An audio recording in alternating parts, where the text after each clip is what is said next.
The birth of Athena. In the time after the great war with the Titans, when Zeus reigned as king of the gods from atop Mount Olympus, peace settled over the heavens. Yet, even in peace, change stirred.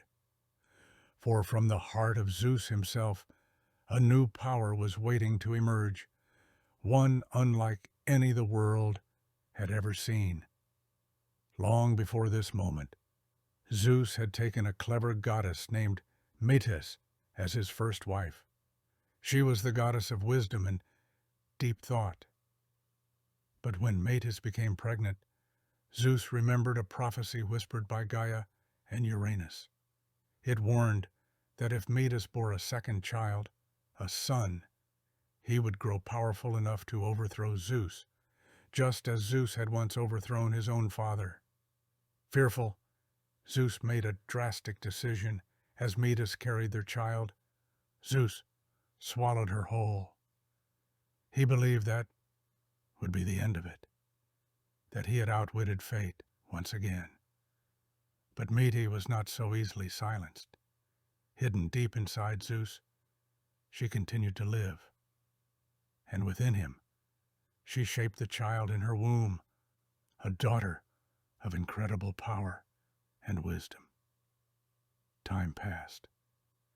Then, one day, Zeus began to suffer from a pain unlike any he had ever known. It was not a wound, but a pounding, searing pressure inside his skull, growing stronger with every heartbeat. The gods gathered around him, worried. Lightning flared from his hands, and thunder cracked above the mountains. His cries echoed across the heavens. To ease his pain, Zeus called upon Hephaestus, the god of fire and forge.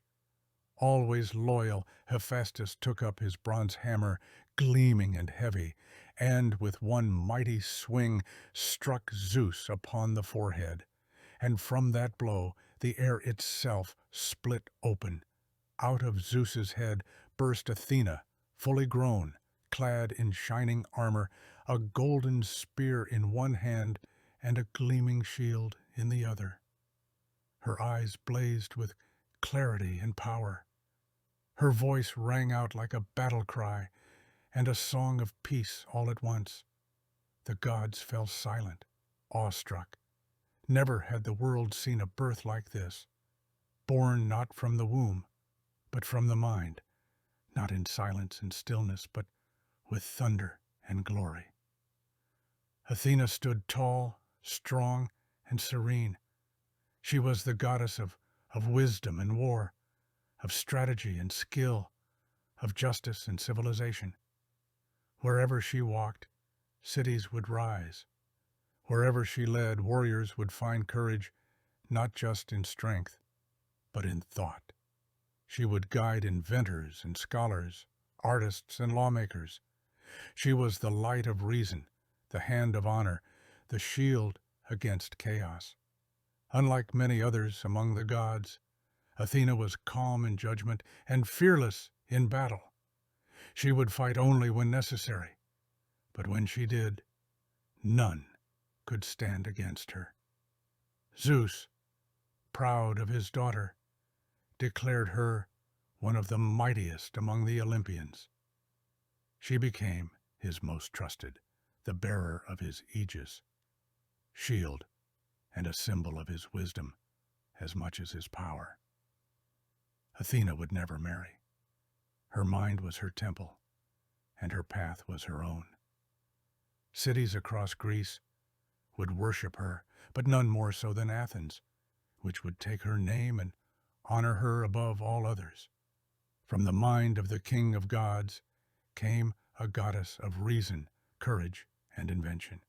And thus Athena was born, not in shadow, but in brilliance, not in silence, but in the roar of divine thought, a daughter of intellect and war, of wisdom and strength, the perfect union of power and purpose. Her story reminds us that the greatest strength does not always lie in muscle or fire, but in clarity of thought, in fearless action, and in wisdom carried with grace.